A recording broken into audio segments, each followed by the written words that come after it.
আসসালামু আলাইকুম আমার প্রিয় ভিউয়ার্স। আশা করি সবাই আল্লাহর অশেষ রহমতে ভালো আছেন।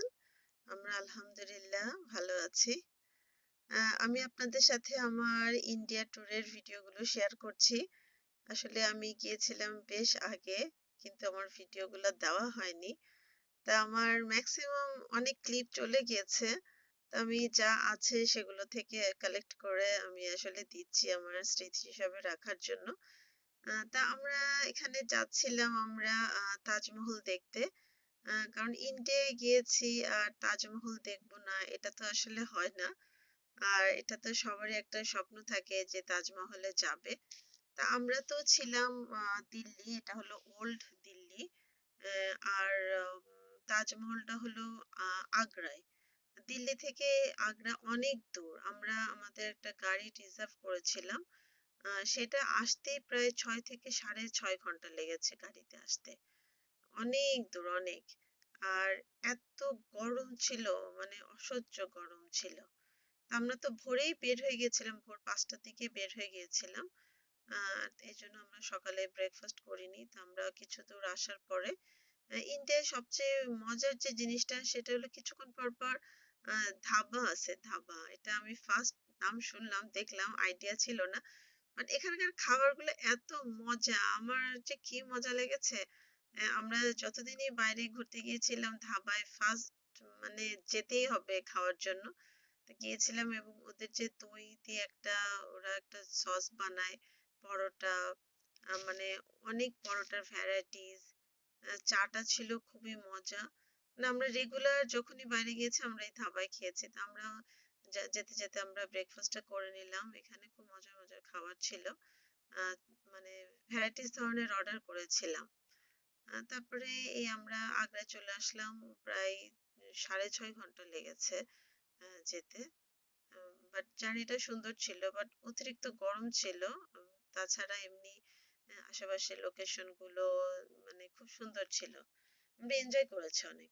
তারপরে মেন যেটা হলো আমরা এই আসার পরে টিকিটের যে একটা ব্যাপার আছে এখানে, মানে বিশাল অবস্থা একটা টিকিটের যে, মানে টিকিটের যে ভ্যালুটা, মানে ইন্ডিয়াতে জন্য একরকম, যারা এশিয়ান তাদের পাসপোর্ট তাদের জন্য একরকম, যারা ব্রিটিশ সিটিজেন বা অন্য ভ্যালু যেমন আমেরিকান বা ইউরোপিয়ান পাসপোর্ট, তাদের জন্য আলাদা টিকিট।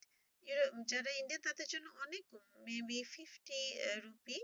আর এশিয়ান যারা বাংলাদেশি পাসপোর্ট তাদের 700 রুপি। আর আমাদের তো ব্রিটিশ পাসপোর্টের জন্য আমাদের 1100 রুপি দিতে হয়েছে, মানে বিস্তার একটা ব্যবধান। তা আগে জানলে আমি বাংলাদেশি পাসপোর্ট নিয়ে যেতাম, ওইটা দিয়ে টিকিট কাটতাম। তো আমি সবাইকে এখন বলি যে যারা ইন্ডিয়া বেড়াতে যাবা মাস্ট বাংলাদেশি পাসপোর্ট নিয়ে যাবা। কারণ যেখানেই ঘুরতে গিয়েছি টিকিট কাটার অপশনই 3 ধরনের অপশন। সো বাংলাদেশি পাসপোর্ট থাকলে একটু কম খরচটা পাওয়া যায়। তারপর ভিতরে গেলাম, ভিতরে আমাদের সেই চিরকাঙ্ক্ষিত তাজমহলে চলে আসলাম। আমরা একটা গাইড নিয়েছিলাম, উনি সব কিছু বলে দিচ্ছিল কোথায় কি আছে না আছে, কোথায় কি মানে হিস্টোরিগুলো উনি বলে দিচ্ছিল। আমাদের পুরাটাই সাথে ছিল প্রথম থেকে শেষ পর্যন্ত, কারণ আমরা তো চিনি না আসলে। আর তাজমহল এরকম ফাঁকা আসলে কেউ মনে হয় কখনো দেখেনি, কারণ এত রোদ আর মানে প্রচণ্ড গরম। মাথার মানে কি বলবো, আমার তো মোবাইল টোবাইল সব হ্যাং হয়ে যাচ্ছিল গরমে, মানে মোবাইলই চালাতে পারছিলাম না, এত বিশ্রী গরম ছিল। আর আমরা রোজা ছিলাম, রোজার মাসে রোজা রেখে আরও মানে কষ্ট হচ্ছিল। তো যাই হোক, আর এখানে তো সব আসলে ইট পাথর, তো এই জন্য আরও বেশি গরম ছিল আসলে। ওরকম শেডের তো কিছু নাই যে পাশ দিয়ে বসবো, সবই আসলে অতিরিক্ত গরম। আর এই শ্বেত পাথরের এই গরমগুলো আরও মনে হচ্ছে গায়ে লাগছিল। এনিহাও মানে দেখে আসলাম চিরচারিত সেই ঐতিহ্য তাজমহল। খুব ভালো লাগছিল আসলে দেখতে। আর ওখানে ওনাদের যে কবর অরিজিনাল কোথায় ছিল সেগুলোও দেখালো। আলহামদুলিল্লাহ এনজয় করলাম। মেন কথা তাজমহল দেখে যে ইয়েটা দরকার ছিল, যে আনন্দটা পাওয়ার দরকার ছিল, সেটা পুরোটাই পেয়েছি। খুবই খুবই ভালো লেগেছে। তো ইন্ডিয়া গেলে তো তাজমহল সবারই একটা স্বপ্ন থাকে দেখার, আমাদের সেই স্বপ্নটা আল্লাহ পূরণ করে দিল। তারপরে আমরা একটু ঘোরাঘুরি করে আশেপাশে একটু ছবি টবি উঠায়ে তারপরে বাইরে বের হয়ে আসলাম। তা আমাদের গাইড একটা জায়গায় নিয়ে গিয়েছিল যেখানে সুন্দর সুন্দর তাজমহল বা শোপিস পাওয়া যায়, সুইট পাওয়া যায়। আমরা সেখানেও গিয়েছিলাম। সেই ক্লিপটা আমার টোটালি ডিলিট হয়ে গিয়েছে, আমি খুঁজে পাচ্ছি না। ওখান থেকে আমি অনেক কিছু কিনেছিলাম, মজার মজার মিষ্টি। আর রায়ান বুড়া তো এখানে একটা গরু দেখেছে, গরুর সাথে আমার মামার সাথে এই গরু নিয়ে খেলা শুরু করে দিয়েছিল। ও আর ভিতরে যায়নি, এখানে ছায়ার ভিতরে ছিল।